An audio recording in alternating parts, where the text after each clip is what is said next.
Varicose veins కి సరైన చికిత్స కోసం సంప్రదించండి ఎవిస్ హాస్పిటల్. నమస్తే, నేను కీర్తి, మీరు చూస్తుంది సుమన్ టీవీ. సుమన్ టీవీ ప్రేక్షకులందరికీ కనుమ పండుగ శుభాకాంక్షలు. నాతో పాటు ప్రముఖ ఆధ్యాత్మికవేత్త అనంతలక్ష్మి అమ్మగారు ఉన్నారు. నమస్తే అమ్మా. నమస్తే అమ్మా. కనుమ పండుగ శుభాకాంక్షలు అందరికీ కూడానమ్మా కనుమ పండుగ శుభాకాంక్షలు.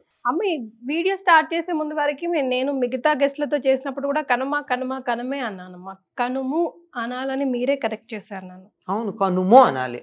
ఇదే కరెక్ట్ అమ్మా? రైట్. సో కావాలంటే నిఘంటు చూసుకోండి. మీరే మాకు డిక్షనరీ. నేను డిక్షనరీ చూసి మరీ చెప్పా. రైట్. సో ఈ రోజు విశిష్టత, ప్రాముఖ్యత, ఈ రోజు నాన్ వెజ్ తినే వాళ్ళకి కక్క ముక్క తినే రోజు అని మాత్రమే తెలుసమ్మా, కాకుండా ఈ రోజుకున్న విశిష్టత మీ ద్వారా తెలుసుకుంటాం. మనం ఎంతసేపు ప్రతిదానికి కూడా మన ఆహారంతో ముడిపెట్టుకుంటాం గనక అంతవరకు చెప్తారు. తప్పు లేదు. మాంసాహారం తినేవాళ్ళు ఈనాడు తప్పనిసరిగా మాంసాహారం తింటారు. మాంసాహారం తినని వాళ్ళు ఏం చేస్తారో తెలుసా? మాంసం బదులు మషం తినడం. అంటే మాంసం అంటే మినుములు, మషం అంటే మాంసం. అంచేత ఇది తినని వాళ్ళు అదన్నా తినాలి. అందుకని ఒక మాట ఉంది, కనుము నాడు మినుము తినాలి అని ఒక పదం. కనుమ నాడు కాదు, కనుము నాడు మినుము తినాలి అనేది ఒక సామెత. అలాగే కనుము నాడు కాకైనా మునుగుతుందని ఇంకో సామెత. అంటే అమ్మా చెప్తా. కనుము నాడు కాకైనా కదలదు అని ఇంకొక సామెత. ఎన్ని సామెతలు ఉన్నాయి? మిగిలిన ఏ పండగకి లేనన్ని సామెతలు ఒక్క కనుము నాడు ఉన్నాయి. దీనికి ఇంతటి ప్రాధాన్యం ఉంది. ఎందుకు అంటే మన సంప్రదాయంలో అందరికీ సమప్రాధాన్యం ఉందమ్మా.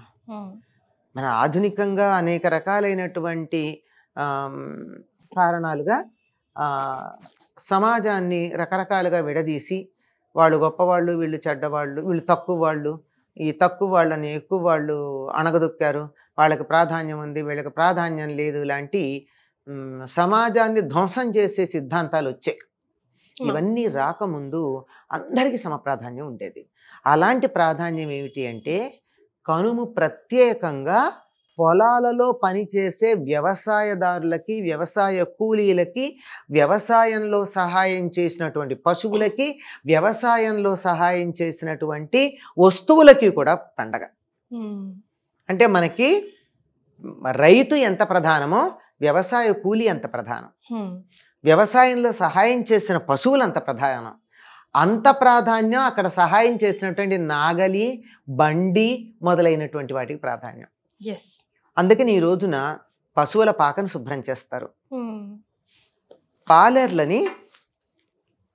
పాలేర్లని పూర్వకాలం పూర్తిగా ఇళ్లల్లో ఉండేవాళ్ళు. ఈ రోజుల్లో లాగా 10 to 5 జాబ్స్ కాదు అవి. పూర్తిగా ఇక్కడే ఉండేవాళ్ళు. రాత్రి ఇంటికి వెళ్ళి పడుకుంటే పడుకునేవారు, లేకపోతే ఇక్కడే తినేవాళ్ళు, ఇక్కడే సమస్తం ఉండేది.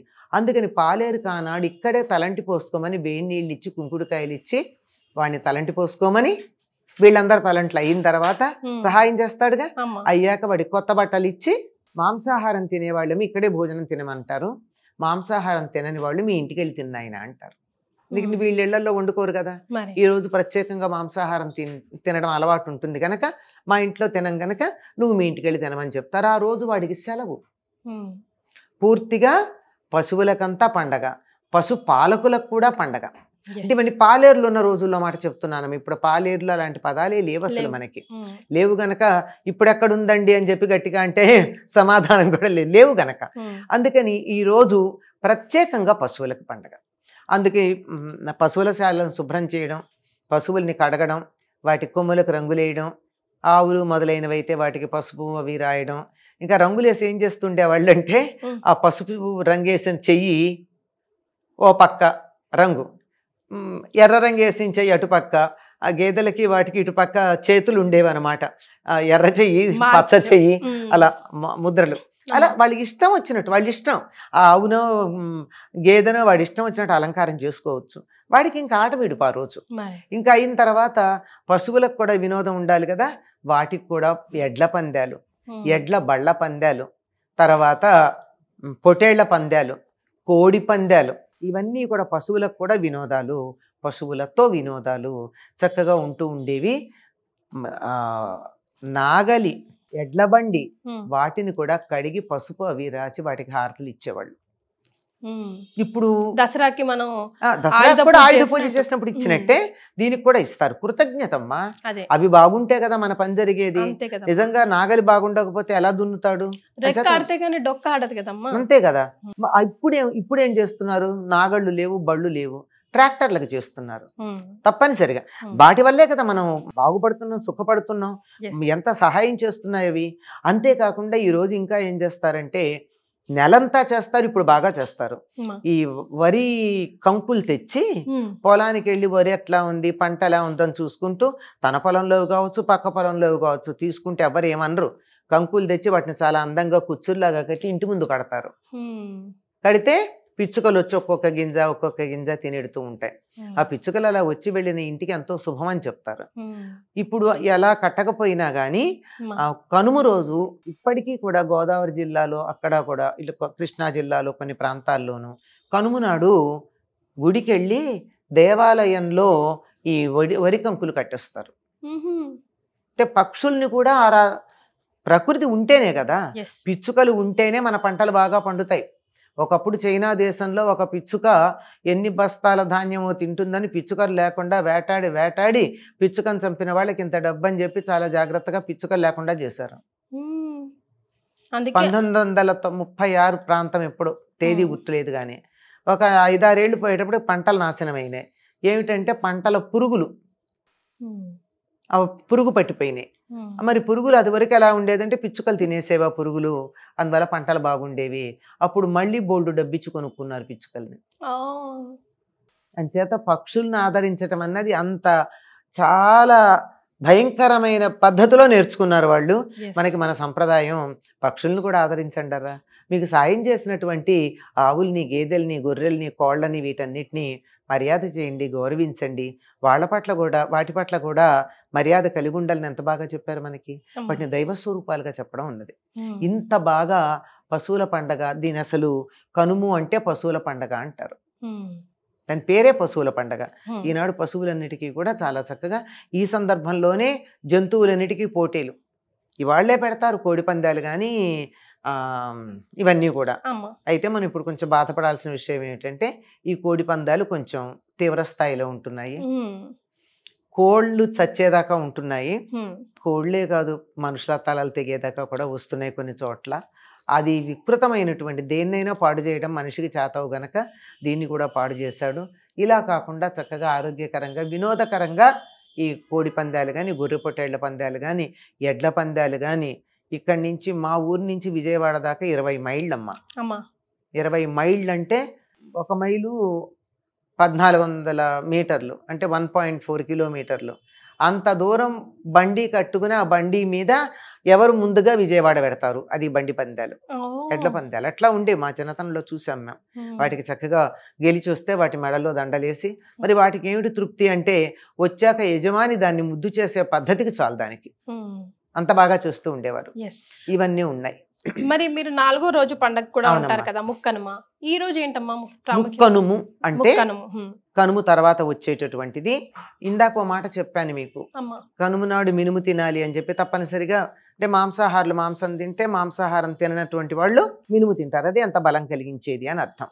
తర్వాత కనుము నాడు కాకైనా కదలదన్నారు.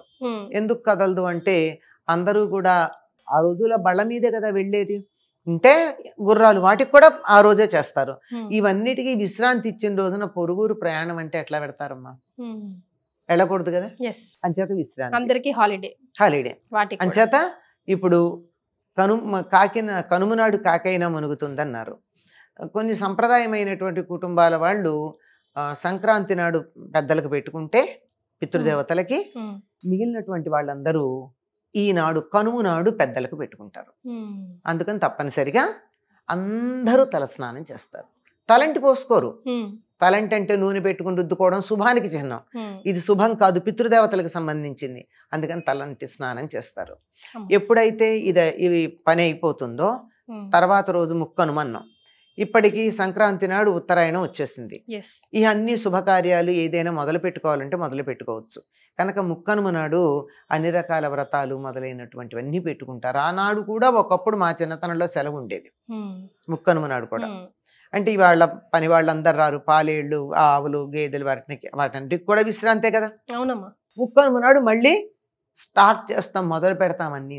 ఆనాడు నుంచి ఈ సావిత్రి గౌరీదేవి నోము అన్నది 16 రోజులు చేసుకుంటారమ్మా. చాలా మంది 16 సంవత్సరాలు చేయాలి. ఇప్పుడు ఎక్కడా మనకి కనపట్టలేదు ఆ వ్రతం గురించి. 16 సంవత్సరాలు చేయాలమ్మా. 16 సంవత్సరాలు చేయాలి. ఈ ముక్కనుమ నాడు మొదలుపెట్టి 16 రోజులు చేస్తారు. ఇందులో ఒక ఐకమత్యం ఉంది.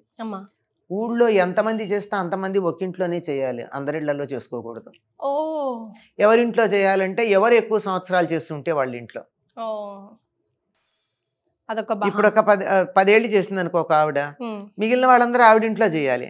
15 ఏళ్ళు చేసిన ఆవిడ ఉంటే వాళ్ళ ఇంట్లో చేయాలి. లేదా ఆవిడ ఎవరి దగ్గర చెప్తే అక్కడ.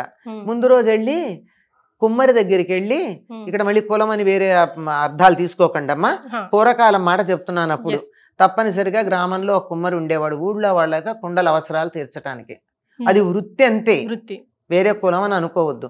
అక్కడికి వెళ్ళి అతడికి చక్కగా బట్టలు అవి ఇచ్చి, దక్షిణ ఇచ్చి, తాంబూలం ఇచ్చి, అక్కడి నుంచి అమ్మవారి బొమ్మ తెచ్చుకుంటారు. అంటే ఎంత గౌరవించారు చూడండి. తీసుకొచ్చి ఆ ఇంట్లో పెట్టి 16 రోజులు ఆ ఊళ్ళో వాళ్ళందరూ కలిసి చేస్తారు. ఇది పద్ధతి అమ్మ. ప్రతి చోట కూడా అన్ని వృత్తుల వారికి సమానమైన గౌరవం ఇచ్చేటటువంటి పద్ధతి మన ప్రాచీన సంప్రదాయంలో ఉండేది, తర్వాత కాలంలో పోయింది. అందువల్ల మనం సమాజంలో రకరకాలైనటువంటి సమస్యలు వచ్చాయి. కానీ మరి వెళ్ళి అక్కడికి వెళ్ళి బొమ్మ తెచ్చుకోవడానికి వెళ్ళి కుమ్మరిసారికి దండం పెట్టి ఆ కుమ్మరికి బట్టలు పెట్టి తాంబూలం ఇచ్చి తెచ్చుకున్నారంటే గౌరవించారా కాదా?